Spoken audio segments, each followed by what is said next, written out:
Our first anchor text for this week is called The Sign Maker's Assistant. And the genre for The Sign Maker's Assistant is humorous fiction. We've read humorous fiction before, and that's the type of story that's supposed to make you laugh. Humorous fiction is a story that is written to make the reader laugh.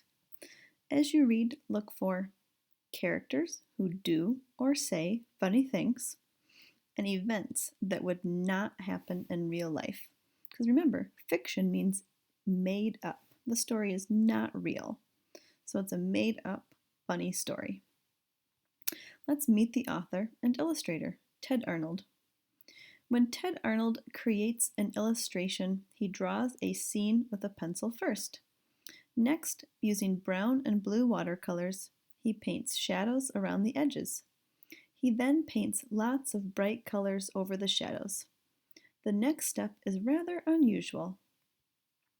Mr. Arnold makes tiny scribbles all over with colored pencils and outlines everything in black. It takes him 2 days to make each illustration. I bet you have seen the author and illustrator Ted Arnold before. Have you ever read the books Fly Guy before? If you've read any of the Fly Guy books before, you have read a story by Ted Arnold before. So let's read another one. See if you notice or make any text-to-text connections. The Sign Maker's Assistant. And our essential question, how are signs helpful? Everyone in town agreed. The old sign maker did the finest work for miles around. Under his brush, ordinary letters became beautiful words. Words of wisdom, words of warning, or words that simply said which door to use. When he painted stop, people stopped because the sign looked so important.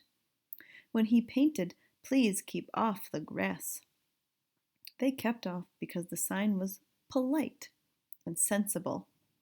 When he painted good food, they just naturally became hungry.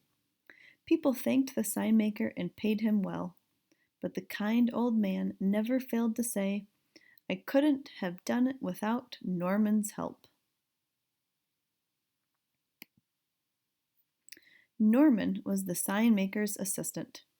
Each day after school, he cut wood, mixed colors, and painted simple signs. Soon I will have a shop of my own, said Norman. Perhaps, answered the sign maker, but not before you clean the brushes. Clean these brushes. One day, after his work was done, Norman stood at a window over the sign shop and watched people. They stopped at the stop sign. They entered the enter sign. They ate under the good food sign. They do whatever the signs say, said Norman to himself. I wonder. He crept into the shop while the sign maker napped. With brush and board, he painted a sign of his own. Early the next morning, he put up the sign, then ran back to his window to watch. No school, muttered the principal. How could I forget such a thing? No one informed me, said the teacher. Hooray! Cheered the children, and everyone went home. This is great, cried Norman. He looked around town for another idea. Oh, he said at last, there is something I have always wanted to do. What do you think it's going to be?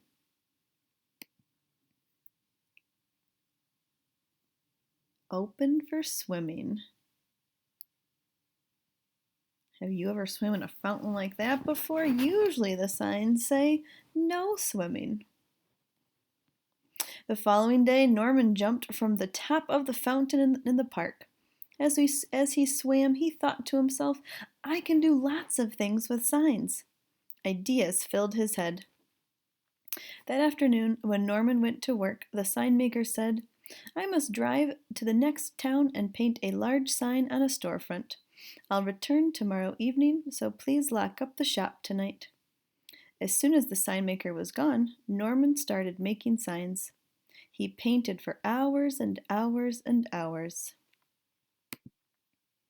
In the morning, people discovered new signs all around town. Bank closed. Deposit money here. Eat your hat. Toy shop. Buy Norman a present.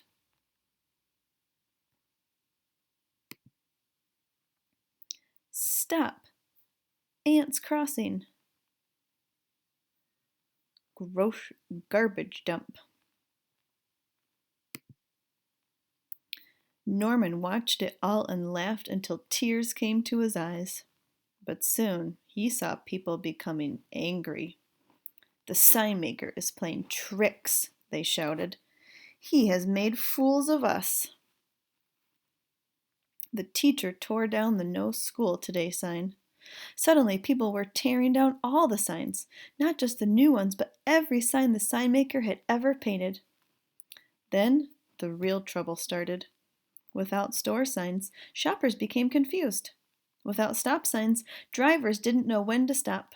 Without street signs, firemen became lost. In the evening, when the sign maker returned from his work in the next town, he knew nothing of Norman's tricks. An angry crowd of people met him at the back door of his shop and chased him into the woods. As Norman watched, he suddenly realized that without signs and without the sign maker, the town was in danger.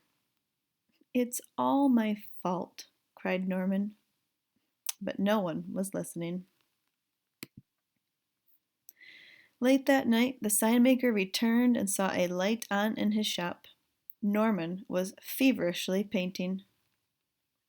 While the town slept and the sign maker watched, Norman put up stop signs, shop signs, street signs, danger signs, and welcome signs, in and out signs, large and small signs, new and beautiful signs. He returned all his presents and cleared away the garbage at the grocery store. It was morning when he finished putting up his last sign for the entire town to see.